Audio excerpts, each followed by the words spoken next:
Well, thanks for joining, guys. Kind of larger turnout than I was expecting, which is awesome. Just to kind of like tee it up a bit. Obviously, this is a kind of Mind community meetup. November's kind of celebration of Men's Mental Health Month as well. Hence why some of the people are kind of rocking the Mo's, which we massively appreciate. So shout out to you. I think, from as being the Mind community leader, obviously, for me, it's a super important topic, and kind of love working for a business that takes this super seriously as well. I think recently you've seen that with the kind of rollout of the Mind and Body Days, which hopefully everyone is using. If you don't know what that is, please speak to your office leader and brand leader because there's a good Brucey bonus for your mental health. And also kind of the background of the CAPS Cup, which Jim spoke about very eloquently in the video recently on Work Viva. So if you don't understand what the CAPS Cup is about, so I very much recommend watching that video as well. For those of you that have been here, kind of were here during COVID and kind of early days post-COVID, some of the things that we did during that time was like tea and talks, which was interactive sessions, some of them revolving around like mental health tips and tricks. This conversation is very much in the like same vein. So I think these always work if they're like pretty interactive. People feel free to kind of ask questions, share tips, like raise points because this is a community and everyone's voice matters, and especially with regards to mental health, right? I will kind of just pass over to Jim. Jim, I know kind of mental health, specifically in the workplace, is something of key importance to you. So I just wanted to kind of get your thoughts on, that, and then also, how our mindset as a business has evolved in the, 11, 10 years since you've been with us. Yeah, sure, man. Just prior to that, in terms of the question stuff, obviously anyone shout out any questions you have, but if it's easier to put it in the chat or that sort of thing, then feel free to do that, which might be more comfortable for people than getting out and talking about stuff. So whatever way you want to communicate, definitely do. And by saying that, I've forgotten the question that George asked me, so I'll assume it was something around like just intro like where our business is at on mental health. So I have long been a proponent, I think, that mental health and physical health have, if not the exact same parameters, and can be and should be looked at in the same light. It's so easy for us to go, do you know what? I went for a run today, my hamstring feels a bit tight, or I've got a bit of a headache, and it's not like my leg's fallen off, or I feel like I could run 100 meters in 4 seconds, right? That we seem to allow ourselves a continuum of physicality which goes from extreme to just okay. Yeah, I think when we think about mental health, it is often very, very binary. I'm either in a really good place or I'm really not. And I think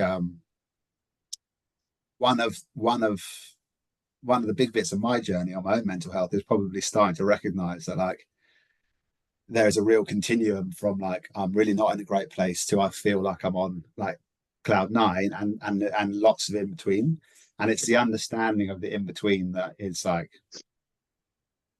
and normalizing that, which I think the only way you can normalize something or get better at it is by doing it more often, right?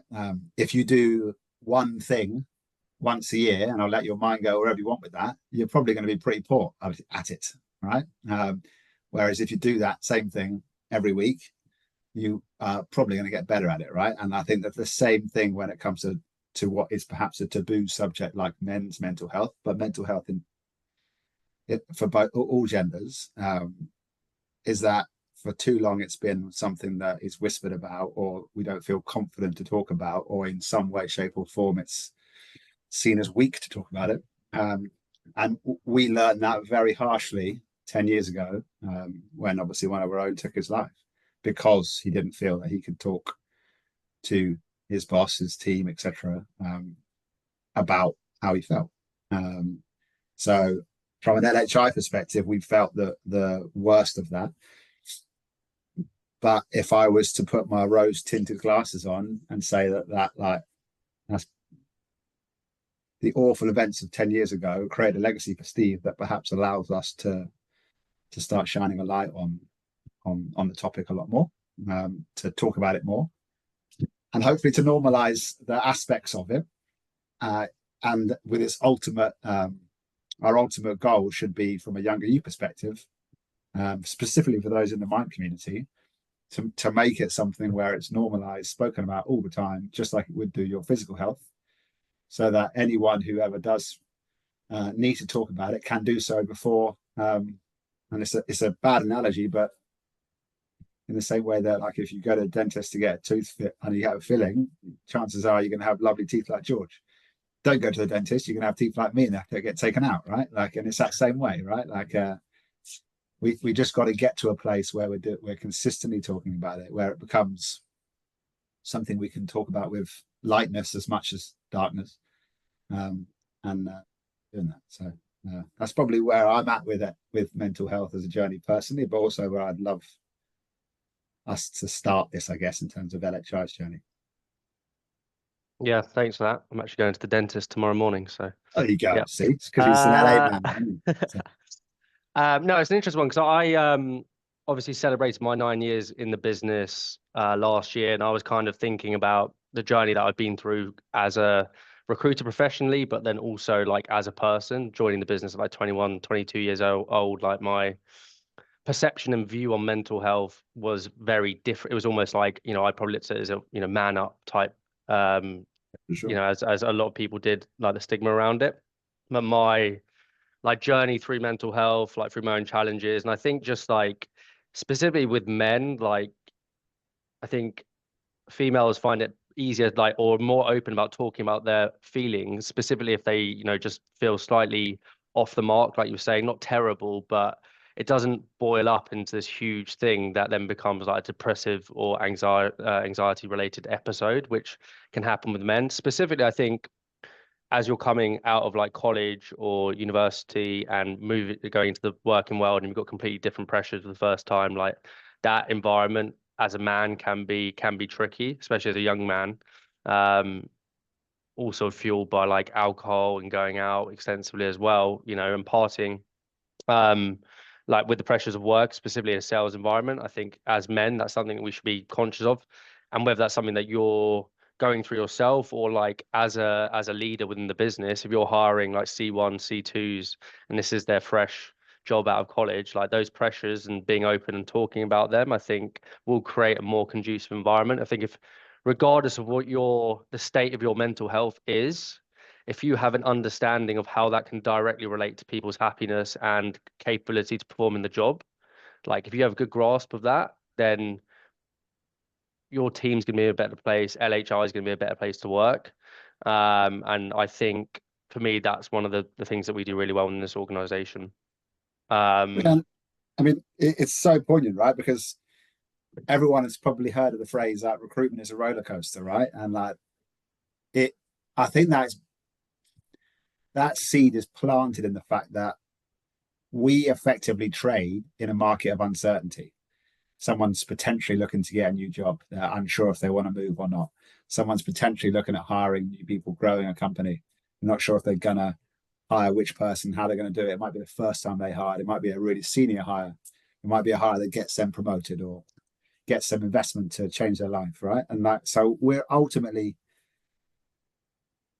are brokers of uncertainty that we don't necessarily control, and therefore you can do everything right in your job, and the outcome that you sometimes too often hang your hat on can be a negative one. And if you are not approaching that with like real level-headedness, it can, as George said, if you're not having the best of times, it can really get the best of you very, very fast.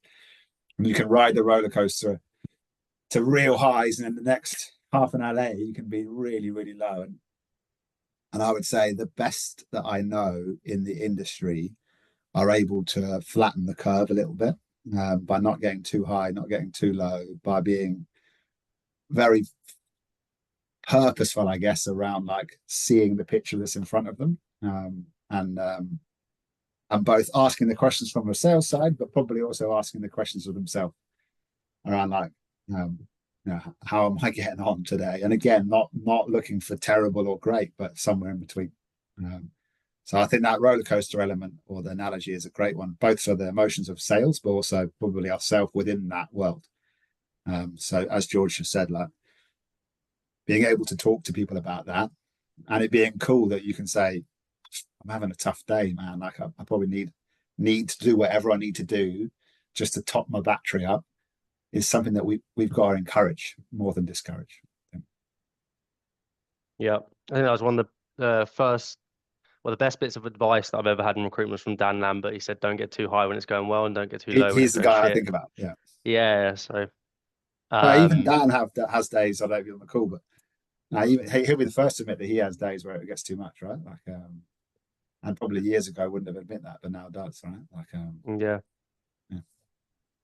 I wanted to kind of go back to a point that you said before, just with regards to like, and I agree with this. It's like with your mental health, just as your physical health, you can get in shape, but if you neglect it, you can get out of shape. It's almost like it's something you kind of need to maintain and stay on top of, and that can be a positive thing because that means that if you are in a negative headspace, there is stuff that you can do to change that mindset. But on the flip side, you don't want to become overconfident with it and neglect looking after your mental health because you can quite quickly flip to the other side. So is there anything that you found or like, throughout your journey with your mental health journey that kind of worked specifically well for you in that regards? Yeah, it's a great question, and like the the obvious argument to the physical mental health train tracks is that one is visible and the other one often isn't, right? So like again, George is a big proponent of staying in shape, looking good, going to the gym, etc., etc. And so he's probably very aware when he doesn't look the way he'd like to, and so does stuff about that, whether it be diet, exercise, and the mental health side of things is something that you don't necessarily expose as often. But I am the first, and hopefully most of you guys are aware of it, but I am definitely the first to say that like I don't always have great mental health, and there are absolutely times, and have been times, even in the last week, when I've not felt great at all. So I think like firstly, mate, is saying that is a really powerful thing. It's like the first sign of addiction, first step of addiction, or whatever it is admitting you're an alcoholic. I think we should probably all try and admit at some point that we don't have perfect mental health at all times, and being okay with that. Secondly, though, I'm more and more of an advocate of this concept that like giving yourself some allocated time each week to just be in a happy place, wherever that may well be, and that's different for all of us. Um, where you can just sit and think for 20 minutes, 10 minutes, and it might be uncomfortable to begin with, but genuinely just check in on yourself and be like, right, cool. How am I getting on? Like in the main, am I happy at the moment? Am I sad? I just something not quite feel right. Like, am I stuck on something at work? Am I stuck on something in my relationship with my partner or friends or whatever it is? Um, and like really be purposeful to work out. All right, okay, cool. If that is the case, what am I going to do about it? And I have a real framework myself, which exists on a 4 point strategy, which is ultimately I'll look at a problem and I'll be like, okay, right, if I'm not feeling great about a certain topic, how would I like it to look? Once I get excited or happier about what that looks like, in whatever way, shape, or form that manifests, I would then say to myself, right, okay, cool. If I'm in that place feeling good again, what do my behaviors look like? So I'm able to start working out the sorts of things that I would perhaps need to do to get to where I want to get to. I'd then have a look at the quote unquote data, I guess, around like what am I doing now compared to the behaviors of that person that I'd like to be in.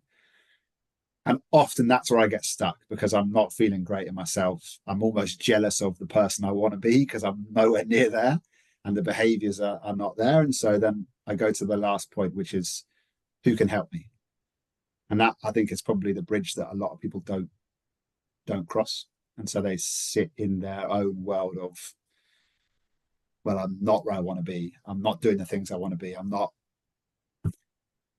being social. I haven't got a girlfriend, boyfriend. I don't have great relationships with family. I'm not as successful as I want to be in their career, and therefore they just sit in that negative spiral. And often, instead of asking who can help them, they say what. And that what is often a vice, right? For me, too often it's been I'll just crack open a bottle of wine or whatever it is, and then like more often than not, you find yourself 10 times worse with a stinking headache the next day. For other people, it might be food, whatever.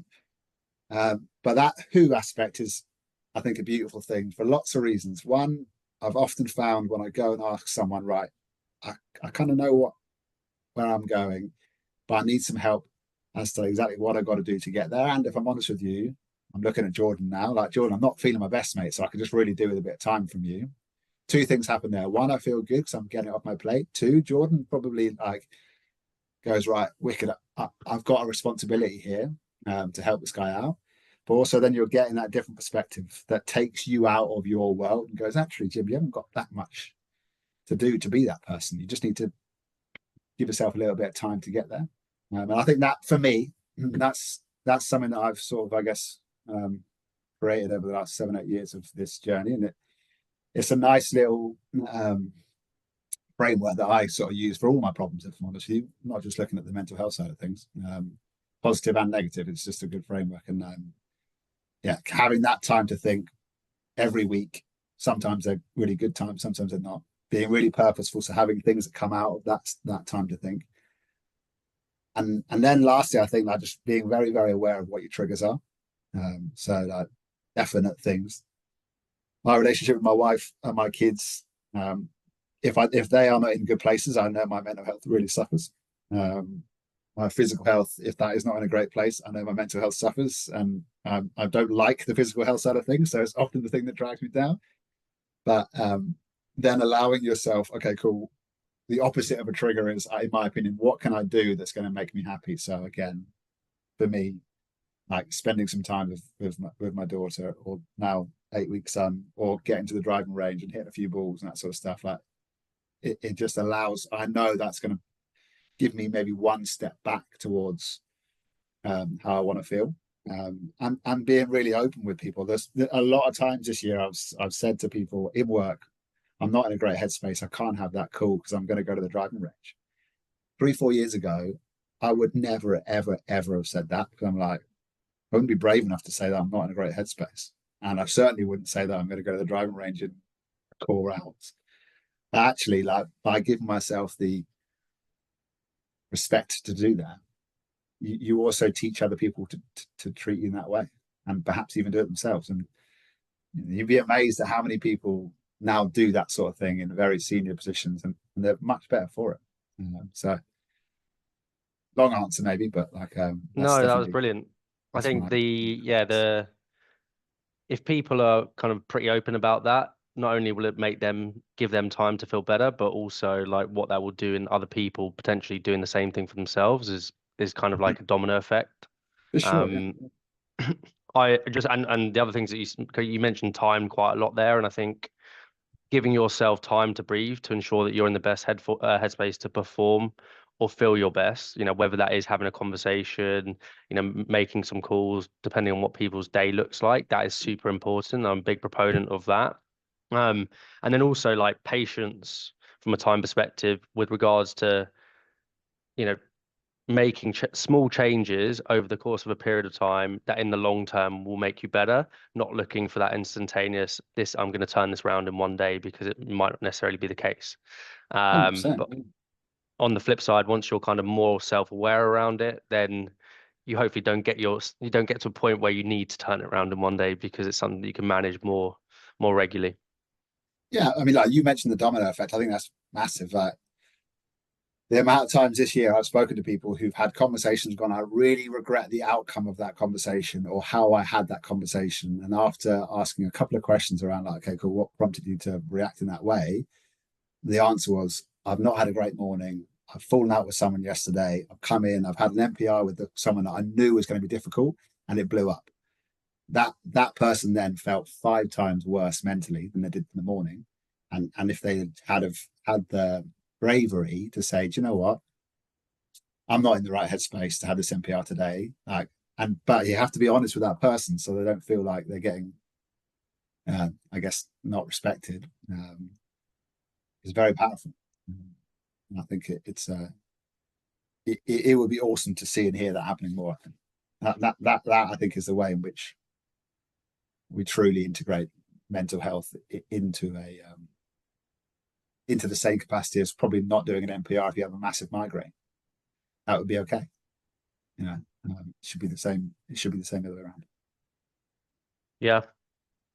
And I also, by the way, guys, please feel free to ask questions or whatever, because I'm conscious we only got like 7 minutes left. But I also think like where we're at as a business now and how ambitious we are and how, we really encourage people to take on challenging roles, try things, make mistakes and get outside the comfort zone. I think that environment obviously leads to success, but along the road, that also means that you've got to be okay with failure. You've got to be okay with disappointment. There is going to be ups and downs. So we're going to be putting ourselves in a position to feel more mentally fragile because we're going to fail, and just being comfortable around that, which is completely fine.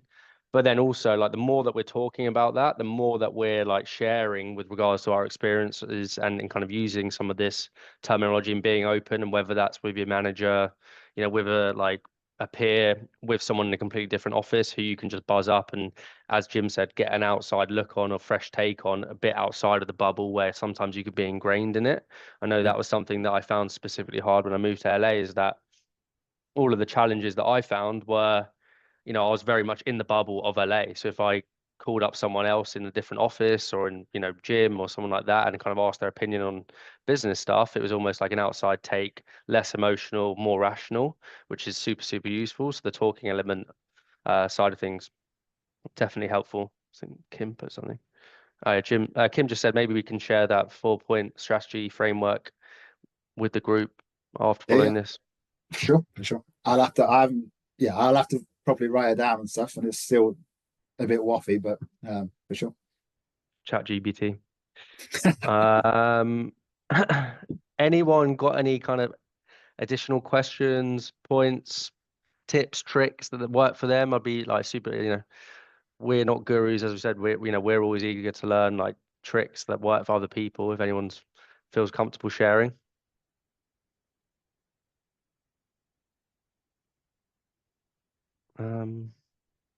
Quick, just I, comments, I guess, to kind of supplement what you guys have said.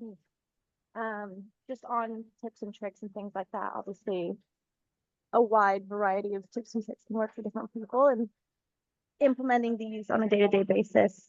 I think it's very important to give yourself grace with how they might stick for you or work for someone else and not work for you. And that grace piece is massive. And like, you can be taking all the right steps to be improving your mental health in the same way that you'd be going to the gym, but it might not work instantaneously, as George said. So just giving yourself the space to acknowledge your feelings and then work from it from there is a massive piece I've experienced myself. Yeah, I couldn't agree more. Like, I think that, but you doing that and talking more about that will allow others on the call to do the same, right? Like, everyone's on a journey there, right? It's you even doing this now is probably something that you wouldn't imagine yourself do a couple of years ago. I wouldn't imagine, right? And that's cool. That's what it's all about. Jordan wrote in, said, how do you identify if your mental health issues are coming from work or your personal life? Because they often overlap. Any tricks here?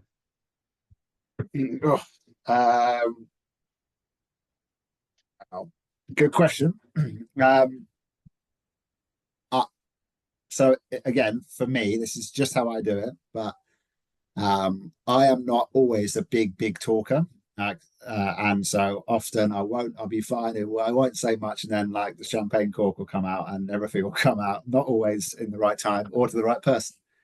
And so if I am feeling, let's say, overwhelmed because I have some challenges and they are coming from different directions, I'll probably go to like doing things like brain dumps where I'm sure you guys all know what I'm talking about, but like I would give myself 60 seconds to write literally every single thing that's in my head, going from problems I've got, things I'm thinking about, and to the degree of like, what am I going to wear? What pants am I going to wear? What am I going to have for dinner? Like, how's George's teeth so good? All that's just every single thing in my brain, stupid and not, onto a piece of paper. And just that would genuinely help me feel better because it's just decluttering my head. And then I would go through and probably pick 4 or 5 things of that list that I can then, by looking at them all, going, these are the 5 things that are really important. From there, then I would then go, right, from these 5 things, what thing could I do and change tomorrow that would make me feel the best? And I often find that ordering and that aspect of, right, okay, cool. Even if these 5 things are like my relationship with my wife, the company performance, the health of my dad, my golf game, and I don't know, my fitness, like even from those 5 things, like instantly in my head right there as I'm talking, I'm like, the one thing I know, if I could wave my wand and fix that, that's the one that would make me feel best. And I guess that's how I'd probably triage to work out whether it is work and family. But the honest answer around that as well is it may well be both. But I personally believe there will probably always be a trigger domino, and triaging it in your own brain or with others might help you get there. That's also something that I'll do in the 30 minutes I give myself each week. Or I now do 2 30 minutes, one for work and one for personal. But it again stems from giving yourself that respect to say 30 minutes of my whole week, which people will say I haven't got time. You do. George is laughing because I've been on about this for him for years, haven't I, George? Yeah. Like, and in those moments, you're able to really start working out how you're feeling, and if not, what you can do about it. Hopefully that helps. Awesome answer. Just conscious we've got only 1 minute left. We just to summarize, guys. Obviously, we have the Mind community, right? So we have like a Work Vivo group, a Zoom chat. So if you're kind of keen to get involved in that, then just ping me or Jordan after, and we'll get you into that, where people kind of share content fairly regularly. Like any follow-up questions, obviously, ping me or Jim. As said, I think the more that we can be speaking about this collectively, and the more like visible some of these things are across the company, the better the health of the company. And whether it specifically relates to you, or you just have an interest in it, or people outside of work, I think a better understanding of like mental health and the positive and negative aspects of it will make you a better person, friend, partner, manager, recruiter potentially. Not that necessarily matters, but yeah, thank you, Jim, as well, for doing this. Do appreciate that. If I can just say one last thing, gang, if that's cool. Like the fact that I don't know how many people are here, but there is more than me and George, which is great. Is a win already, right? But like the younger you ethos absolutely does talk to recruitment, but it should talk to so much more than recruitment. Like LHI, in my opinion, is somewhere that you become a better person, and the offshoot of that is that you get better at recruitment, not the other way around. When it comes to mental health, this group is probably the custodian of that younger you ethos for mental health, and in which I mean, like, you are all here, which means you value that concept. Hopefully now I'm going to challenge you guys all to start maybe being just one step more open with it, one step more discussive with it. And I think that Mind and Body, or the M&B days that George and Katie have created, is like such a great way for us to advocate the importance of mental health and how it can be somewhere on that continuum alongside physical health. And it's a really great way of us saying, being public and brave enough to say, I'm taking an M&B day rather than a day's holiday, if that's what you're doing, and shouting about it, and being that first domino that George referred to kick up. So yeah, I don't think we can talk about this enough. I probably don't think we do talk about it enough still. But it was a great shout to have this chat, George. And for everyone on it, like, please take the mantle up, right? Be amazed at the difference it will make to someone. And from my experience, albeit probably one of the worst moments of my life, you'll never know until you know. And I didn't. So don't do that. Cool. Thanks for joining, guys. And Thanks thanks for doing it, Jim. Much appreciated. Have a Thanks, lovely evening. guys.